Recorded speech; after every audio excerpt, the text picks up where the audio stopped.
إن الذين يحادون الله ورسوله كبتوا كما كبت الذين من قبلهم وقد أنزلنا آيات بينات إن الذين يحادون الله سورۃ المجادلہ یہی سورہ ہے، اس کی آیت نمبر 20 میں دیکھیں یہ الفاظ آپ کو ملیں گے۔ ان میں نون مشدد پہ غنہ ہے اور نون کو الذین کی لام سے ملانا ہے، ذی یا مدہ ہے، دو حرکات لمبا کریں گے۔ پچھلی دو آیات میں ہم نے لفظ یتماسا پڑھا ہے، یہاں پہ یحادون ہے، اس میں بھی الف مدہ کے بعد دال مشدد آیا ہے جس کی وجہ سے یہ مدہ یہ مد لازم کہلاتی ہے، جیسے والضالین پہ ہوتی ہے، تو یہ وہی مد ہے، مد لازم کلمی مثقل، الف مدہ واو مدہ یا مدہ کے بعد کوئی حرف مشدد ہو تو یہ مد بنتی ہے۔ اس کو میں طول ہوتا ہے، لمبا کرتے ہیں، کم سے کم اس کی مقدار یعنی 6 حرکات ہے۔ یہ یحادون، دو واو مدہ ہے، 2 حرکات لمبا کریں گے، اور نون کو لام اس میں جرالہ سے ملائیں گے تو زبر کی وجہ سے پر پڑیں گے، 2 حرکات لمبا بھی کریں گے، ورسولہ میں را پر پڑیں گے، سو واو مدہ ہے، سین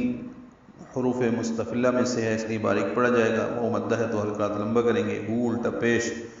یہ 2 حرکات لمبا کریں گے، مد صلہ ہے، کبتو اس میں کبتا بھی ابھی آگے آ رہا ہے، کاف باریک ہے، با کو معروف طریقے سے ادا کرنا ہے، تو میں وہ مدہ ہے، 2 حرکات لمبا کریں گے، کما کاف باریک ما الف مدہ، اب کبتا آیا ہے، تا کو الذین کے لام سے ملا دیں گے، جیسے شروع میں ان الذین، ابھی کبت الذین، ذال نرمی سے ادا ہوتا ہے، 2 حرکات لمبا کرتے ہیں۔ من قبلہم، میں نون ساکن کے بعد قاف آنے کی وجہ سے اخفا ہے، قاف پر ہے، با ساکن پہ قلقلہ ہے، لام باریک ہے، ہم میں میم ساکن پہ اظہار شفوی ہے، وقد واو ہونٹوں کی نا تمام گلائی سے ادا کریں گے، قاف پر پڑھیں گے، دال ساکن پہ قلقلہ ہے، انزلنا میں نون ساکن کے بعد زا آنے کی وجہ سے اخفا ہے، ذات صفیر کی آواز سے ادا کریں گے، حروف صفیریہ میں سے ہے، لام باریک پڑ جائے گا، اس میں اظہار ہے، نا الف مدہ، اور اس کے بعد حمزہ ہے دوسرے کلمے میں تو مد منفصل، انزلنا آیات بینات، یہ الفاظ سورۃ البقرہ آیت نمبر 99 میں دیکھیں تو آیات بینات ملے گا، آ مد بدل، یا کھڑا زبر قائم مقام مد اصلی، تنوین کے بعد با آنے کی وجہ سے اقلاب ہو رہا ہے، تن کو تم پڑھ رہے ہیں، آیات بینات، با کو یا سے ملائیں گے، نون کو اب لمبا کریں گے، تا ساکن پہ ہمس ہوگا، بینات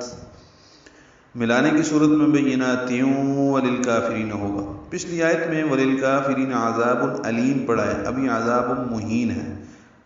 لیل میں اظہار قمری ہے، کاف باریک، ری باریک، را یا مدہ ہے، عذاب میں ذال نرمی سے ادا ہوگا، ذال مدہ ہے، تنوین کے بعد میم آنے کی وجہ سے ادغام ہوگا، غنہ کریں گے، عذاب مہین، ہا کو لمبا کریں گے، نون کو ساکن کر دیں گے، وقف بالسکون ہو جائے گا، نون کو اگر آگے ملانا ہو تو ادغام کرنا پڑے گا، نوئی پڑھنا ہوگا، یا پر تشدید لانی پڑے گی۔ بے شک جو لوگ اللہ اور اس کے رسول سے عداوت رکھتے ہیں وہ اسی طرح ذلیل و رسوا کر دیے جائیں گے جس طرح ان سے پہلے لوگ ذلیل و خوار ہو چکے ہیں، اور بے شک ہم نے صاف صاف آیات نازل فرمائی ہیں، اور کافروں کے لیے ذلت والا عذاب ہے۔